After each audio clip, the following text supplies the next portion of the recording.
বিশেষ সুবিধায় খেলাপি ঋণ পুনঃতফসিল করার কারণেই ৩ মাসে ৫% কমেছে এ হার।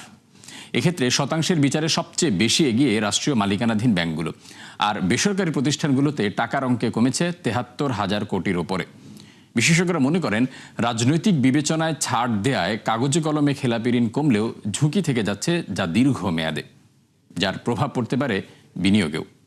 মেজবাহ হাসানের রিপোর্ট। ২০০৯ সালে আওয়ামী সরকার দায়িত্বের পর ব্যাংক খাতে খেলাপি ঋণ ছিল ২২,৪৮১ কোটি টাকা, কিন্তু দেড় দশকে লুটপাট, রাজনৈতিক প্রভাব ও নিয়মের বরখেলাপের কারণে প্রায় ৩.৫ লাখ কোটি টাকা রেখে বিদায় নেয় হাসিনা পরিষদ। পরে নতুন গভর্নর দায়িত্ব নিয়ে সামনে আনেন প্রকৃত চিত্র। খেলাপির হার উঠে যায় ৩৬%, যা বিশ্বে সর্বোচ্চ। তবে সেই অবস্থা স্থায়ী হয়নি বেশি দিন, কেননা তার আমলেই দেওয়া হয় নীতি সুবিধা। ফলে নতুনভাবে ছাড় পান খেলাপিরা। তারই খানিকটা চিত্র উঠে এসেছে সবশেষ ডিসেম্বরের প্রতিবেদনে। প্রতিবেদন অনুযায়ী মাত্র ৩ মাসে ৩০% ঘরে নেমে আসে খেলাপির হার। বিশ্লেষণ বলছে, এই সময়ে ১ ও ২% ডাউন পেমেন্ট দিয়ে নবায়ন করেছে বহু গ্রাহক, সাথে নিয়েছেন বিশেষ নীতি সুবিধাও। ফলে খেলাপির খাতা থেকে কাটা গেছে তাদের নাম। অন্যদিকে নির্বাচনের আগেও রাজনৈতিক ক্ষমতা প্রয়োগ করে কেউ কেউ নিয়েছেন বাড়তি সুবিধা। বিশ্লেষকরা মনে করেন, এই প্রক্রিয়ার মাধ্যমে হিসাব বদলানো হলেও তার সুফল পাবে না অর্থনীতি। বিগত স্বৈরাচারী সরকার আমলে কিন্তু এই ঋণ শিডিউলিং করে পুনঃতফসিল করে কিন্তু আজকে ব্যাংকগুলোর এই দুরবস্থা হয়েছে বিভিন্নভাবে। কাজেই একই পথে যদি আমরা ক্রমাগতভাবে হাঁটতে থাকি, তাহলে কিন্তু আমরা বর্তমানে যে ঋণের সত্যিকার অর্থে ঋণের যে খেলাপি ঋণের যে বোঝা, এই বোঝাটা কিন্তু আমরা কমাতে পারবো।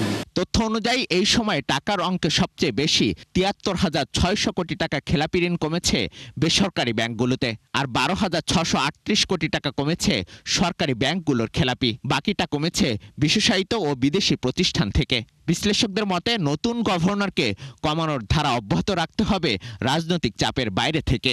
যারা ইচ্ছাকৃত ঋণ খেলাপি এবং তাদের কাছ থেকে ঋণ যখন আদায় করা যায় না, যেহেতু তারা প্রভাবশালী, আইনের ফাঁকফোকর দিয়ে তারা বের হয়ে যায়, তখন দুটো জিনিস হয়। একটা হচ্ছে যে তারা তো বিপুল পরিমাণ অর্থ নিয়ে যায়, ব্যাংকের তারল্যের উপরে চাপ পড়ে, ফলে অন্য যারা ঋণ গ্রহীতা, যারা ছোট মাঝারি, তাদের কিন্তু ঋণ নেওয়াটা কষ্টকর হয়ে দাঁড়ায়। ব্যাংক খাতে সুশাসন প্রতিষ্ঠা ও স্বচ্ছতা নিশ্চিতের কথা বলছেন বিশ্লেষকরা।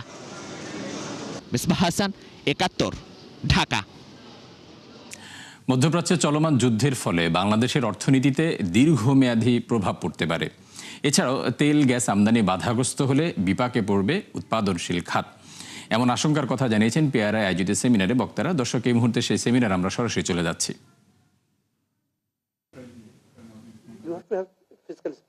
Whether we like it or not, macro will be there. Whether we like it or not, you cannot go and ask for belt tightening across. Maybe what you should do is go to the rich people who have really not paid their due in terms of taxes, in terms of everything else, and ask for a social contract by which you extract, tell the parliamentarians, they're all billionaires or millionaires. I'm told 80% of the parliamentarians are millionaires. You have to tell them, can you all now change the social contract? We are having belt tightening. The prices have gone up. It's not in my control. But now you guys who have not paid your due share, pay the share, and let there be redistribution. That's what I will talk about, the real political economy. Not,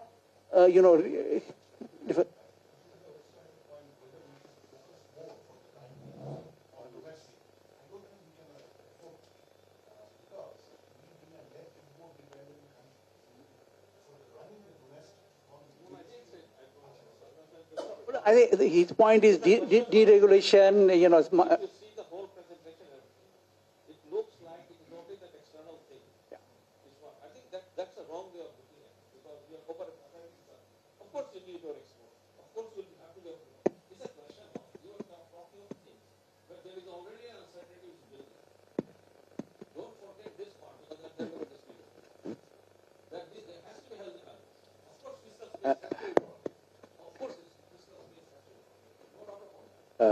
Let me use the chairman's prerogative to bring a closure to this. I think this is a growth versus distribution issue that is long past. I think we have settled. We have to have growth in order to have poverty reduction. And what Dr. Sadek said very clearly, yes, we need to have inclusive growth. That is how we have described. So growth, we have to work on resuscitating our growth rate. And the 3.5% growth is not Bangladesh's potential growth rate. So we have to get back to our usual normal standard trajectory of growth. So, but we also agree we need to look at the district. দর্শক, বহির্বিশ্বের অস্থিরতা বাংলাদেশের অর্থনীতিতে যে প্রভাব সেটি নিয়ে PRI seminar আয়োজন করেছিল, সেখানে ছিলাম আমরা। যাচ্ছি পরবর্তী প্রসঙ্গে। রাজধানী জুড়ে বিশৃঙ্খলার কেন্দ্র হয়ে উঠেছে তেলের পাম্পগুলো। দীর্ঘ লাইনে দাঁড়িয়ে বিবাদে জড়াচ্ছেন অনেকে, কেউ কেউ ফিরছেন খালি হাতেই। কেননা ছুটির দিনে ডিপো থেকে সরবরাহ বন্ধ থাকায় মজুদ শেষ বহু পাম্পের। এমন অবস্থায় পরিস্থিতি সামাল দিতে মাঠে জ্বালানি মন্ত্রী জানান, এই মুহূর্তে দাম বাড়ানোর কোনো পরিকল্পনা নেই, আর চেষ্টা চলছে বিকল্প উৎস থেকে আমদানির। রাকিব হোসেনের রিপোর্টে বিস্তারিত।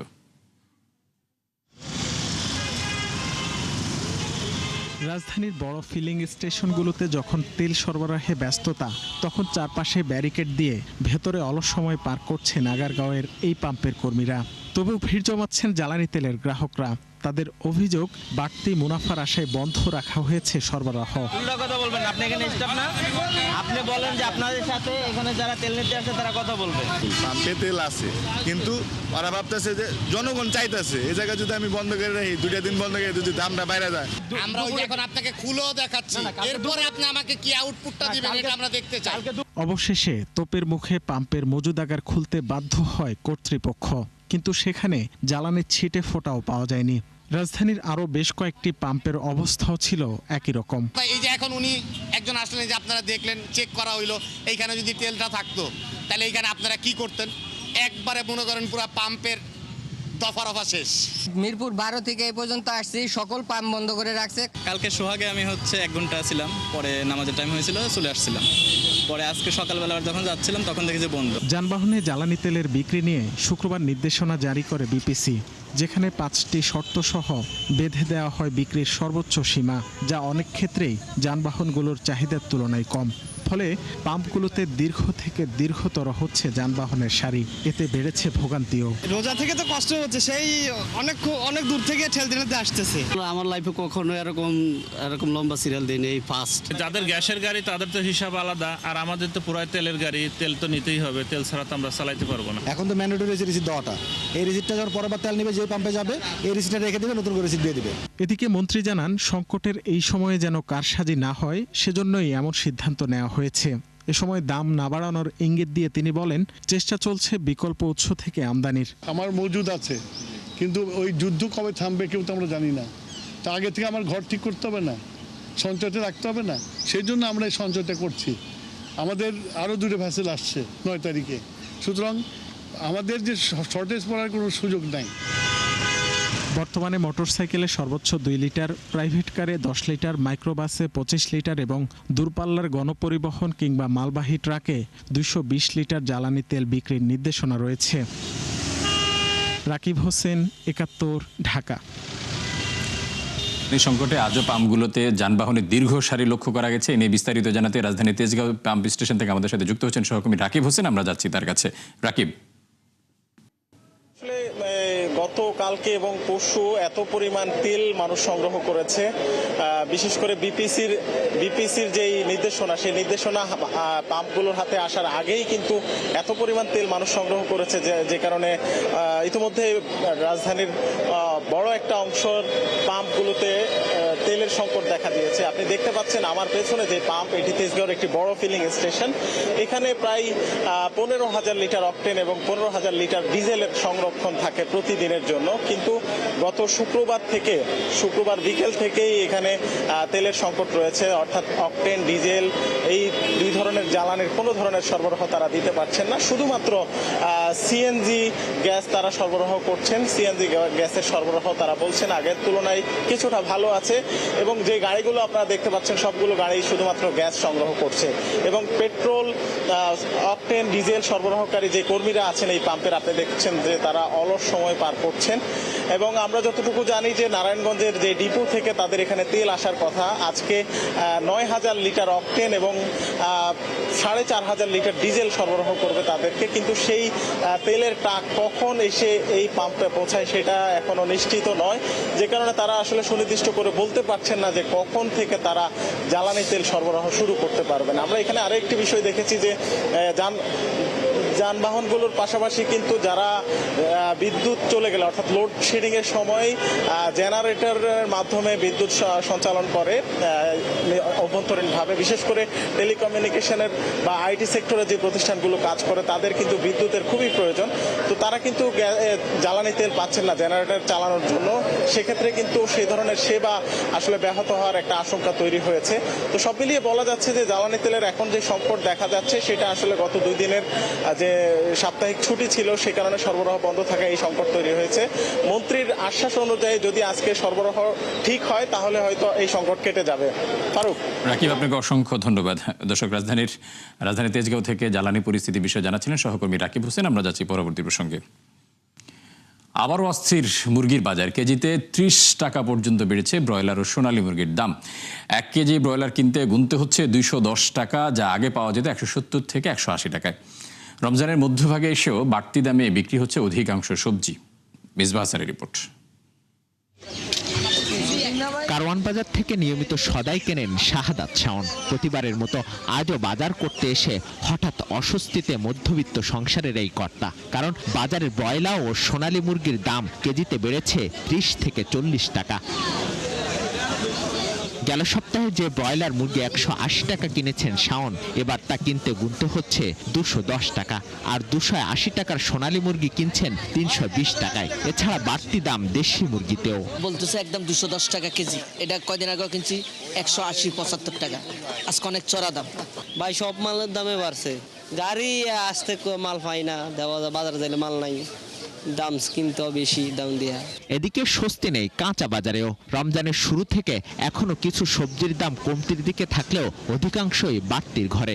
এখন হয়তো বা মানুষ ঢাকা শহর ছেড়ে দিবে, ওনারা বিক্রি করতে পারবে না, ওই সেন্সে একটু কম, কিন্তু চাহিদা থাকলে দেখা গেছে দাম বাড়ায় দেয়। আগের 1 হালি লেবুর দামে মিলছে 1 ডজন লেবু। বেগুনেও কেজিতে কমেছে 20 টাকা, তবে প্রতি পিস ফুলকপি এখনো বিক্রি হচ্ছে 50 টাকায়। 80 টাকা করে লেবুর আলি ছিল, এখন যে 30 টাকা হয়েছে।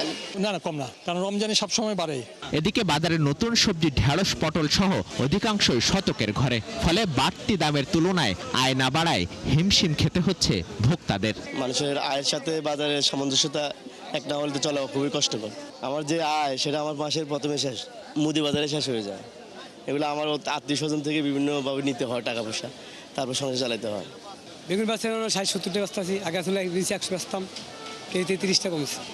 গাজরের ব্যস্ত আপনার লম্বা 40 টাকা, 50 বেচতাম আর কি রমজানের প্রথম। পেঁপে 30 টাকা কেজি, টমেটো ব্যস্ত আছি 70 টাকা 60 টাকা কেজি, বুঝতে পারছি 100 টাকা কেজি।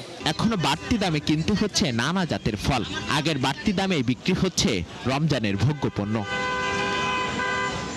মিসবাহ হাসান, 71, ঢাকা। দেশে উন্নয়ন হলেও বেড়েছে বৈষম্য, যেখানে সুশাসনের ঘাটতি ও রাজনৈতিক অস্থিতিশীলতাকে দায়ী করেছেন সিপিডি নির্বাহী পরিচালক ডক্টর ফাহমিদা খাতুন। গতকাল রাজধানী তেজগাঁওয়ে ডিবেট ফর ডেমোক্রেসির অনুষ্ঠানে তিনি বলেন, গেল 15 বছরে অনিয়ম দুর্নীতির কারণে উন্নয়নের সুফল ভোগ করতে পারেনি সাধারণ মানুষ।